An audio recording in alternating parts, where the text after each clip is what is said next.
அண்ணா உங்க பேரு? என் பேர் மணி. உங்க பேர்லயே மணி வச்சிருக்கீங்கல்ல, பாக்கெட்ல எவ்வளவு வச்சிருக்கீங்க? பேர்ல இருக்க மணி எப்பவும் கூடவே இருக்குடா, ஆனா பாக்கெட்ல இருக்கிறது தான் குறையுது ஏறுது.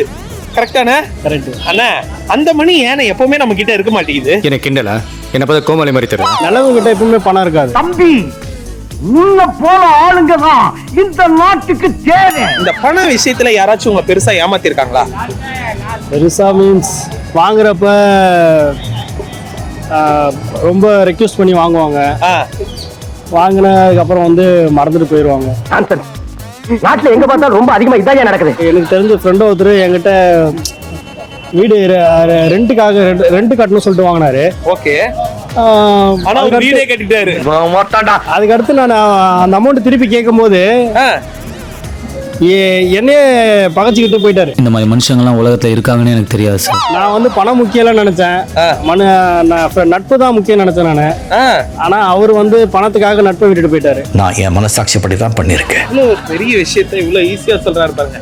நட்பு முக்கியம் நினைச்சானா பணம் முக்கியம் போயிட்டான்றீங்க. இனிமே அந்த நட்பு உங்களுக்கு தேவையா தேவையில்லையா? தேவையில்ல சார்.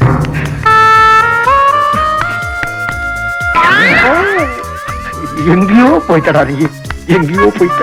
அவ்வளவுதான். அப்படி ஒரு நட்பே நமக்கு தேவையில்லை. ஏன்னா பணத்தை முக்கியமா நினைக்கிறவங்க நண்பனாவே இருக்க மாட்டாங்க. கரெக்ட் இல்லையா? சூப்பர். நானே இந்த மாதிரி எப்பவும் யாருக்கிட்டையும் ஏமாறாம உங்க பேர்ல இருக்க மணி எப்போ உங்க வாழ்க்கை ஃபுல்லா இருக்கணும்னு சொல்லி வாழ்த்துக்களை சொல்றேன். சூப்பர். Thank you sir. தேங்க்யூ.